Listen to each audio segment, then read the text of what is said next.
ណែការពីតូចខ្ញុំធ្លាប់មានក្តីសម័យធំចង់បានប្តីគាត់ស្លៀកពាក់ខោអាវខ្វះសេទៅធ្វើការហើយខ្ញុំជាប្រពន្ធនេះរៀបចំបាយទឹកដើម្បីឲ្យគាត់នឹងយកទៅហូបនៅកន្លែងធ្វើការតែឥឡូវបានមែនតែគាត់ទាស់ថាប្តីខ្ញុំអត់ស្លៀកអាវខ្វះសេទៅធ្វើការទេខ្ញុំធ្លាប់ប្រាប់គាត់ដែរថាសាកស្លៀកអាវខ្វះសេទៅធ្វើការមើលគាត់ថាអូហ៊ានទៅស្លៀកមើលគេមើលព្រាតលើនឹងតែក៏អត់អីដែរព្រោះអីក៏ធ្លាប់សម័យថាចង់បានប្តីជាអ្នកធ្វើគ្រូបរិញ្ញាអញ្ចឹងណាហើយខ្ញុំនេះក៏ធ្លាប់សម័យខ្លួនឯងថាចង់ខ្លាយជាគ្រូបរិញ្ញាដែរប៉ុន្តែធ្វើម៉េចបងប្អូនអើយរៀនបានចប់ខ្ញុំស្រឡាញ់គ្រូបរិញ្ញាខ្លាំងណាបងប្អូនប៉ុន្តែរៀនអត់ប្រកែ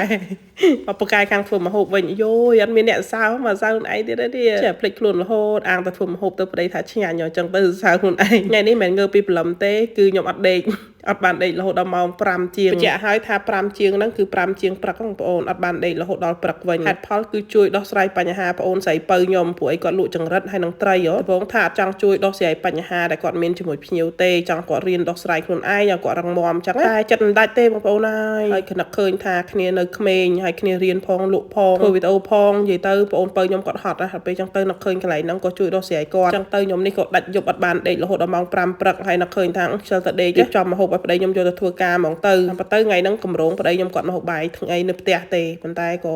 ធ្វើមកហូបឲ្យគាត់ទៅណាមួយមិនចាំឲ្យគាត់បើកឡានទៅមកហើយមកហូបថ្ងៃនេះវិញដើរចុះដើរឡើងនឹកឃើញត្រីខព្រោះអីខ្ញុំដុសស្រាយរឿងត្រីបងប្អូនដល់ពេលអញ្ចឹងទៅពេលបើកទូទៅឃើញបូកូហើយនឹកឃើញថាស្បៃបូកូឆ្ងាញ់ណាស់ជាមួយនឹងត្រីខគាត់ឆាហ្នឹងមកឲ្យប្តីខ្ញុំគាត់យកទៅធ្វើការហើយភ្លេចខ្លួនតែឆឹងពេលកំពុងតែឈរធ្វើមកហូបនឹកឃើញថាអូយលោកព្រះមិញហ្នឹងគៀបទឹកផ្លែឈើ20ម៉ោងឡើង5ជាងអាហ្នឹងបើអ្នកចិត្តខាងគេលឺអីអ្នកខ្លះគេអត់ចូលចិត្តទេបងប្អូនគេគិតថាយើងហ្នឹងបង្កើតសម្លេងលឺពេកដល់គេអញ្ចឹងគេអាចមានសិទ្ធិស្ដីឲ្យយើងបានព្រោះអីវាម៉ោងតែ5ជាងហើយខ្ញុំលេងបើកម៉ាស៊ីនទឹកផ្លែឈើលឺតែគ្រូហើយធ្វើមកហូបនេះបងប្អូនពេលកំពុងចាក់ទឹកនេះបើនឹកឃើញថាអូ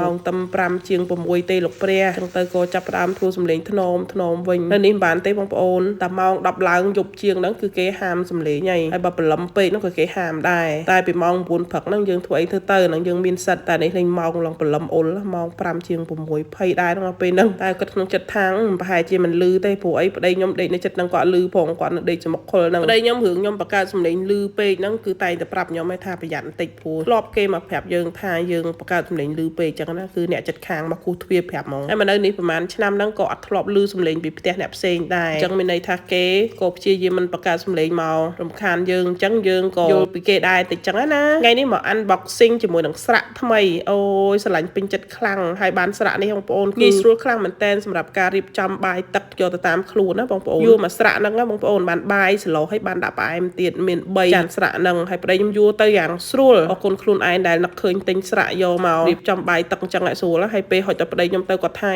តំណងម៉ែមានអីសឡូយើងដាក់ក្រោមហើយបាយយើងដាក់ទី2ទៅហើយផ្លែឈើស្ងួតហ្នឹងយើងដាក់ទី3ទៅក្របកម្របកឹបទៅរួចជាការស្រេចយួរទៅធ្វើបង្ងើយមិនខ្លាចកលក់កពុបអីទេឃើញស្រាក់នេះបងប្អូននឹកឃើញអីជាងគេបើសិនជាខ្ញុំវិញឃើញស្រាក់នេះហ្នឹងនឹកឃើញការនៅពីក្មេងស្រាក់នេះគឺជាស្រាក់របស់ខ្មែរយើងឲ្យសុទ្ធកាលពីក្មេងណាម៉ាក់ប្រើយកបាយទឹកយកឲ្យប៉ាខ្ញុំគាត់ភាសាពេលគាត់ធ្វើស្រែធ្វើចការយួរស្រាក់ហ្នឹងទៅហើយតាមផ្លូវហ្នឹងពេលខ្លះក៏លួចបើកលួចមកហូបលួចអីហូបដែរតាមផ្លូវនឹកឃើញចង់តែទឹកភ្នែកម្ដង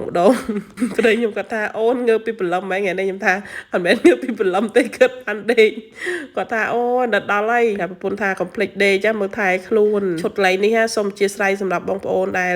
មើលទូរស័ព្ទខ្ញុំតែឯងអីប៉ុន្តែបងប្អូនមើលវីដេអូអ្នកណាក៏ដោយបើបានតែខ្ញុំក៏ល្អទៅដល់ក្តីសុខផ្លូវចិត្តឲ្យចឹងណាថ្ងៃនេះធ្វើជារកូនក្មេងតែតាមពិតល្ងុយដេកខ្លាំងណាបងប្អូនគាត់តែប្តីទៅវុបហ្នឹងបាយប្តីហើយចាប់ផ្ដើមដេកបដ ហើយក៏ឈ្នៀតប្រាប់ប្តីខ្ញុំដែរថាម្ហូបថ្ងៃនេះខ្ញុំវិខ្ចប់អីឲ្យគាត់ឆ្ងល់ដែរទៅធ្វើការមានសួរសោះថាបានម្ហូបអីបើសិនជាខ្ញុំវិញណាគេខ្ចប់អីសួរព្រោះអីបើតាមនិយាយទៅមនុស្សខ្ញុំរៀងរើសម្ហូបបន្តិចហូបបានតែម្ហូបខ្មែរម្ហូបអាស៊ីយើងទេហើយបើប្តីខ្ញុំវិញអត់ខ្វល់ទេដាក់អីក៏យកទៅដែរអត់ខ្វល់ដឹងបើកឲ្យហូបបដ មកផ្ទះវិញហ្នឹងបើកប្រអប់មើលលងគឺហូបអស់ហ្មង